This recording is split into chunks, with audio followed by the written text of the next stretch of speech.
Hello everybody, it is day 55, November 7th. We are at the end of week 7. It's a Friday. I'm quiet quitting at home. Very quiet quitting today, almost embarrassingly so. But again, like I said in previous videos, I make up for the work when I'm on holidays and evenings and weekends. So guilt-free quiet quitting, let's call it. And this was a big week, kind of a big week as far as meetings. It was stressful in a sense, but I'll save that for the end. I want to just start off with this just by repeating. There's 6 days left, 6 weeks left in the year, and 6 weeks left until I'm in early retirement. And work-wise, I only have 2.5 weeks left now. It's really amazing. It's coming fast, and I knew at the end it would just be like this snowball. It's uphill the first couple months, and then the next couple weeks I just think are going to go fast. And I think part of that might just be the lightness I'm feeling. Not fully. I'm still stressed about things, and I still want to make sure things are proper at work. But I am making progress in that, and I can tell the stress is still there. I think this might be a short one, I hope, today, because last one was very long. It was very eventful, a lot of things happening. Things are happening, but I'll just try to keep them brief. So this week I finished reading Jeremiah. I am now reading Lamentations, written by Jeremiah, I think. Still difficult reads, not easy to... I just finished Lamentations. I'm reading Ezekiel now. So I'm at the end of the prophets, nearing the end of the Testament. So this is the Bible I'm reading. Helps you to read through it's structured so you read the entire Bible in a year. So you read a lot of the Old Testament, a little bit of the New Testament, Psalms and Proverbs every day.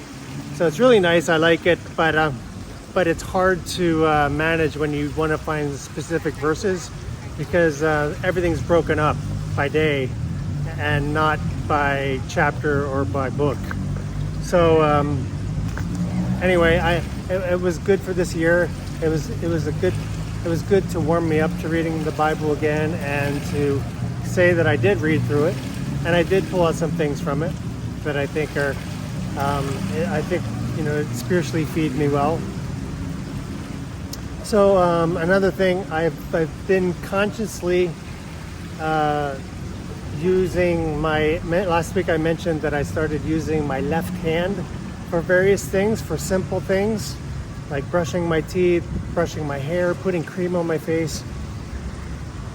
This is not necessarily to become ambidextrous, but it's more, I think it's, I've read and I've heard that doing things like this challenge your brain, challenge your default, challenge your brain, and these are the small things you can do over time that hopefully help prevent dementia.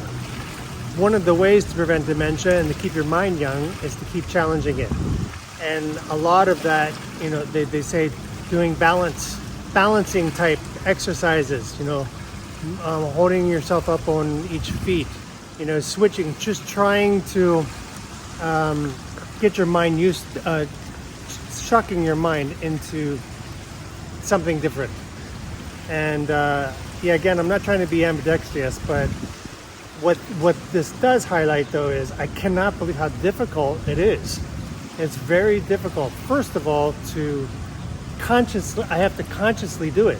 I have to consciously, I might start off with my right hand, brushing my teeth, for example, and then I got to switch it over to my left, because, I'm not thinking. I'm just doing it by default. And I think, part of this is that sense of awareness, sense of more getting in tune with my body, getting in tune with my mind, being more in the moment. Because when you're doing everything by default, you're not thinking. You become like a robot. So when I'm doing these things with my left hand, I'm much more in the moment, because I have to consciously do it in a way that is effective. You know, I realize when I'm like just the difficult motion of putting cream on my face or brushing my teeth, I'm either doing it too hard, I'm doing it sloppily, you know, or I almost can't do the motion at all. You know, the circular motion with my hand, with my left hand, I cannot believe how difficult that was. And, you know, it's just one of those things you think about, you know, I wish I would have started this earlier, been more conscious, but, you know, when your life is so intense and you've got your routines, you don't have time for that extra thought. You know, you got to get things done. And that's always what I've been used to. So I think that this is what I want to do with my life. I want to slow it down more. I want to be more conscious, more in the moment, more appreciative of every moment, because I think there's something when you get in tune with those type of things. You know, we're so distracted all the time. Oh my gosh, even me. I think I have discipline to sit down and read the Bible and try to clear my mind. I'm not doing very well with that while I'm working because of the stress.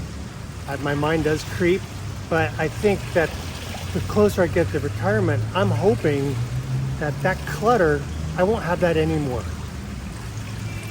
You know, one of the things that I'm encouraged by when I listen to people who have retired or retired early, the amount of stress that you are under becomes, it's almost like PTSD. When you retire, you realize, wow, life is intense. Depending on, you know, if you have family and or contacts, you know, I've been working every day for 30 years and you just get used to that. So when you're retired, either you continue in that mindset or you slow down. And I want to slow down. I want to stop and smell the roses. And I'm doing that. I've started doing that over the past couple months, taking time, watching, you know, looking at artists in the street doing their thing, musicians in the street, just stopping and listening. I'm still not doing as much as I should, but I'm doing it and I'm getting it started. And so this kind of exercise, I think, I'm hoping will add to my health rather than my longevity. You know, you think about longevity, health longevity versus healthy, you know, your health life. I want to be as healthy as long as I can. I want to drop dead. I don't want to die. I don't want to fade away. I want to drop dead. Because I don't want to be sick. So this is just some of the things that I'm doing. I think there's something very spiritual about it. It can be, and just that conscious, getting in tune with yourself, with God, and I think there's a lot of benefits that can come from that. And that's some of the things I do in the gym. I do the same thing on both sides of my body to challenge myself and to keep that balance. Let me check, make sure I'm running. Yeah, I'm running. So that went much longer. Wow, what a rabbit hole! That was very off the cuff. I think about these things, but then not until I'm talking about them again. I'm like, wow, I can really pull some things out of my butt. The big news this week. Well, one of the big news was my wife's father became ill pretty quickly, about 2-3 weeks ago. I mean, he just became kind of bedridden, and he was complaining. I thought he was a bit of a hypochondriac, a little bit. Because it's been a year or 2, 3 that he's kind of talking like he's gonna die. And last week, 2 weeks ago, I think he became very ill. He fell, I guess, outside, and they rushed him to the local village hospital. They kept him there a day or 2. He didn't want to stay. He was fighting with them. They said, "We can't let you leave. If we let you leave, you're gonna die, and then that's a problem for us." And so he couldn't. So they moved him to a bigger hospital, and she said, "Doc couldn't really give me the diagnosis," but she said, "his main problem is diabetes, The sugar level was just out of the world. She said 800. I don't know if what that means. I don't know what kind of scale they're using, but she said 800. And she said he's broken inside. He's got a lot of problems, mostly from diabetes. He's very thin, so he might have hyperthyroidism. I have hypo. Hypo is where you lose your hair and you gain weight easy, and which is what I'm doing. Well, actually, I'm not gaining weight. I just feel I'm fatter than I have been in 15 years. And that's one of the things I want to focus on when I leave here. Much more healthier lifestyle, and I think a lot of it is the stress. But anyway, he really deteriorated. He couldn't talk the last couple of days. They had him on an IV. He didn't want any medicine or anything. And yesterday morning, he woke up and got news that he died. So she was super upset, of course. And this was the day of my board meeting, big board meeting, important board meeting. So I was already stressed with work. So we had to quick make moves. She decided that I wish she had gone to see him a couple weeks ago. She said I couldn't. I didn't want to see him sick. So I had to spend about an hour or two to get her going to Laos. So we couldn't buy a same day ticket, international ticket, so we had to get her to the border, fly her to the border. She took a taxi across the border, a taxi to the bus station, and then a bus station down to the south, deep south where she lives. So, it's a 12-hour bus ride overnight in a very uncomfortable bus. So she just called me. She's extremely tired. She got there a couple hours ago. So I can't believe, she got there within 24 hours, about 30 hours, but hellish trip. And then she's mourning while she's doing this. I mean, I've only seen her cry one other time or two other times. And one of them was over my mother. And so so she had to do that by herself. I couldn't go with her because I'm like, I've got 2.5 weeks left of work. Everything is scheduled for me to finish in 2.5 weeks. I can't. If I go with her, I gotta not only make the trip, then I gotta come back, and basically I could have probably taken carer's leave. That's an option, but it would have been really terrible. Not right now, because not with the board meeting and not with an important board meeting and donor meeting and 2 weeks left. Because if I did that, if I would have went, I would have had to rearrange our departure date, and I can't. We have the movers set, the moving out set, everything is set, flights booked. There's just no way.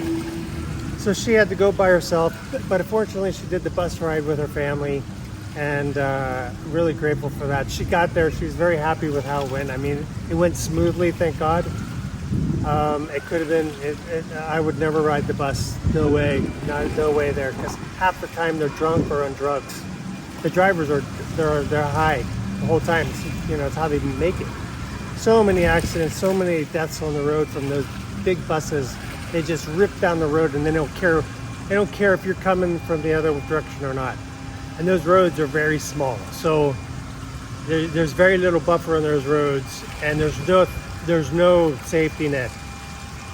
You go off a road there, and I mean you're going really off the road into like a cavern, into like a ravine, in many cases, or a tree or something, and there's no hospital. There's no hospitals no medevac, nothing. It would be hours. Could be hours before you're even in the hospital.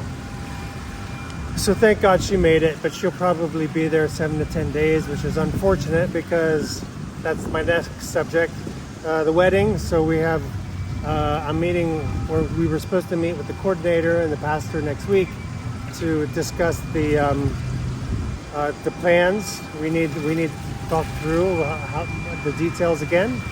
The wedding's coming up, and so I'm gonna have to do it alone, which is fine. I think we just need to be aware, talk through the steps, and she depends on me for a lot of that anyway, and just kind of lets me make the decisions there. even though she's made she's been a strong influence on some of the things that we're doing, even though I didn't really want to. Anyway, we did them. It's going to be done, and I'm hoping it's going to be an enjoyable time. So speaking of wedding, invitations finally went out. She circulated invitations to her friends when she went back to Laos a couple weeks ago. They're being the invitations, personal invitations, are being circulated at the church. And then I created a website online, a free website, really fantastic, easy way to set up a wedding notice website, and it's free. I can't believe it, but they make money through all the add-ons and stuff, which I didn't need to do any of it. It was a completely free from what I'm saying. I've not paid anything. I set up a front page. I set up a even a gifts section. The website would make money through the gifts. I just set up a cash fund. If someone wants to give us a gift, I said it's not necessary, but if you want to help out with some of the wedding expenses, it would be It would be great. And this is the way to do it, and it doesn't cost me anything. There was a page for website, for pictures, for photos, and there's a lot of other add-ons you could add to it for free. I just didn't need. We're going to be putting this live, and on the page I just said, we're having the ceremony here at a certain time, and then we'll send out a link to watch it live from the U.S. or wherever you are. If you would like. So they'll receive that link a couple hours before or an hour before, I'm not sure. And they can watch if they like. If not, they don't have to. And there is a way for them I asked them to RSVP, accept it. I said, I completely understand you're not going to make it physically, but if you're going to be watching, we'd appreciate to know you're watching, So far I sent out about 72 invitations. This is to people I knew. Friends and family, and over the years, and just to let them know if they want to watch, it would be nice. If not, I think the thing that was amazing about this was I'm amazed with how many people that don't. Maybe I'm looking at the glass half full. I'm grateful, half empty. I'm grateful for the people that responded, but for as much as I see people on their phone, like constantly, from when I send something, for them not to respond, I'm like, why not just write back? Just something, but nothing. It's really impressive. Unless the only people I know I don't know. It's just one of those observations. And the other thing with this week is we're getting our digital files from our studio photos a couple weeks ago. They look really great. We ordered 58. They were 1,400 baht each. 1,400 baht each over the first 15. I still can't believe. I cry when I see what we paid for that. I don't understand how they can charge that. Now they did edit them. What they do, they touch them up. I don't know what that means. Maybe I don't know what they do. I'm not very familiar with photos, but they look beautiful. I mean, they're really nice photos. Are they worth $40, $50 extra each for just the digital version? That's what I don't know. We paid for them, we got them, and they look nice. And now we just have to wait for the album. So we'll have the album, we'll have 2 photos blown up for the wedding day. So that's the wedding. The other thing that was sad, her family's coming. Her dad kept reminding us, saying he loves us so much. He's so happy to know we're getting married. He says, I'm the best brother, son-in-law. She's the best daughter. He's so proud of us, and he can't be more happy for us. A very sweet man. He was a very sweet man. Very gentle, and she just said he was perfect. No other complaint ever about anything. You know, I know some of the stuff she told me about when she grew up and she kind of ran away. Maybe one day I'll do her story, but she did run away when she was younger because she was going to be married off early, very, very young, and she didn't want to get married. Very bold, very, very amazing woman. She's got an interesting story I would love to write her story. I wanted to write his story, but I can't speak Lao that well. I think, you know, he was former Vietnam War. They call it the American War. And I would love to have heard his stories. His family might know them, but just one of those interesting people, you know, people that pass with an interesting life, and very few people really know who he was. Virgo. You think movie? Okay. Ready? Happy birthday to you. Happy birthday to you. Happy birthday. Happy birthday. Happy birthday to Lady ขอให้สามีมีสุขภาพแข็งแรง I love you. Oh, how beautiful. Yes. My best con here. Oh. Bet Kong here. Mm-hmm. Oh, okay. You're my favorite con. Make you dirty again. Yeah, I know you like to do that. Thank you, baby doll. This is Choice of Winding Down Chronicles. God bless and take it slow.